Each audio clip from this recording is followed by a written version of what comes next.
Okay, so this question is from the VCAR 2012 Exam 2, question 3. Steve, Katrina, and Jess are 3 students who have agreed to take part in a psychology experiment. Each student is to answer several sets of multiple choice questions. Each set has the same number of questions n, where n is a number greater than 20. For each question, there are 4 possible options, A, B, C, or D, of which only one is correct. Steve decides to guess the answer to every question, so that for each question he chooses A, B, C, or D at random. Let the random variable x be the number of questions that Steve answers correctly in a particular set. What is the probability that Steve will answer the first 3 questions of this set correctly? We can see that it's a 1-mark question, so we just need to be able to write the answer. If we think about the probability that he gets the first one right, if he's guessing out of 4 options, it's going to be 1/4 probability to get the first question right. And if we sort of think back to our tree diagram sort of stuff, the probability of getting the next question right is also going to be 1/4. So we're multiplying along the branch of our tree diagram. And it says the first 3 questions, so it's for the first 3 times. So we'd say the probability that Steve will answer the first 3 questions in this set correctly is 1 on 64. Because it hasn't said to any decimal places, we'll just leave it as an exact answer. Find to 4 decimal places the probability that Steve will answer at least 10 of the first 20 questions of this set correctly. Okay, we know, hopefully, that this is binomially distributed, so we have to put in this notation here to show the examiners that we know it's a binomial distribution. It's binomially distributed. We're taking 20 trials because we're talking about the first 20 questions, and his probability of success is 1/4 because he's still guessing. Okay, what we need to work out now is the probability that x is greater than or equal to 10. So the probability that he gets anywhere between 10, including 10, up to 20 questions right. We know, or what we can do is we can use on our calculator binomial CDF function. The number of trials is 20, the probability of success is 1/4, and since we're talking about greater than or equal to 10, our lower bound is going to be 10. So we'll write that, our lower bound equals 10, and our upper bound will equal 20. If you put that into your calculator, you should get an answer of 0.0139. So a very small probability that he gets more than 10 questions correct if he's guessing. Find the probability that Jess will answer any question correctly independently of her answer to any other question. Let the random variable y be the number of questions that Jess answers correctly in any set of 25. If the probability that y is greater than 23 equals 6 times the probability y equals 25, show that the value of p is 5/6.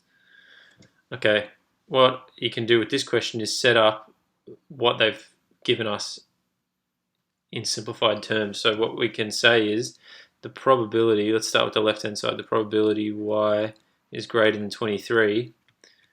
Well, that would just be, so in this case it's talking about how many questions he gets right. So that's just the probability of y equaling 24 plus the probability y equals 25. That covers all the bases for y being greater than 23. Okay, so we'll leave that there for a second. We can also do the right hand side. So we say the probability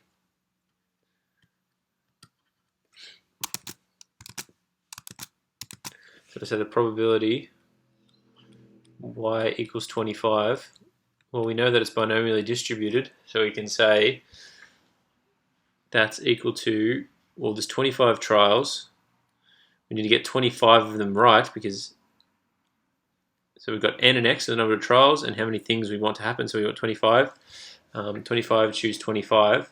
and then it's the probability of success is 5/6. Oh no, so show that the value of p is that, so we need to show that. So we're going to say that p to the power of 25 times 1 minus p to the power of 0. Okay, 25, choose 25 is 1, so this just becomes p to the power of 25.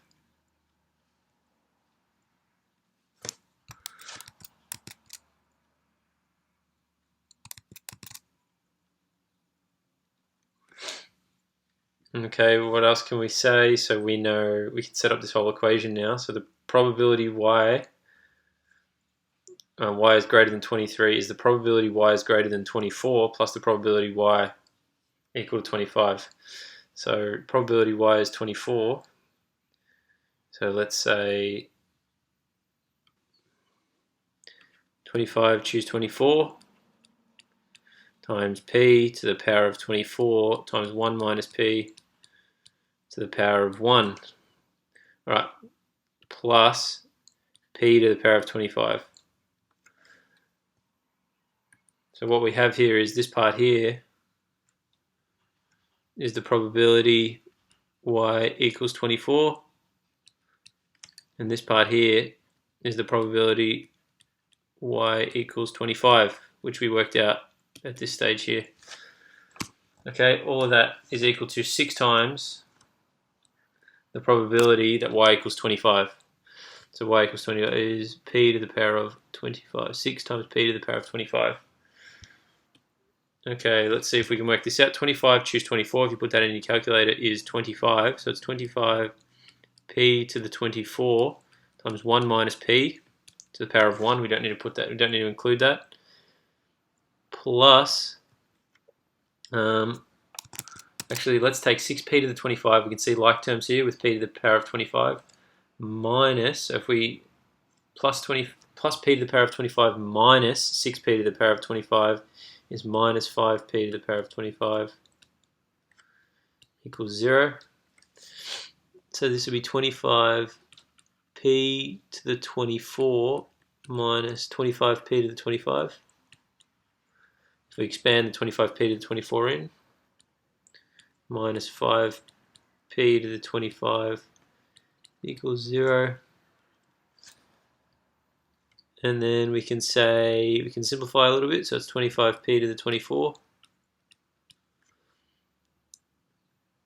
minus 30p to the 25 equals 0. Alright, we can take out 5p to the 24 as a factor. That's going to leave us with 5 minus 6p equals 0. Solving this using the null factor law, we have 5p to the 24 equals 0.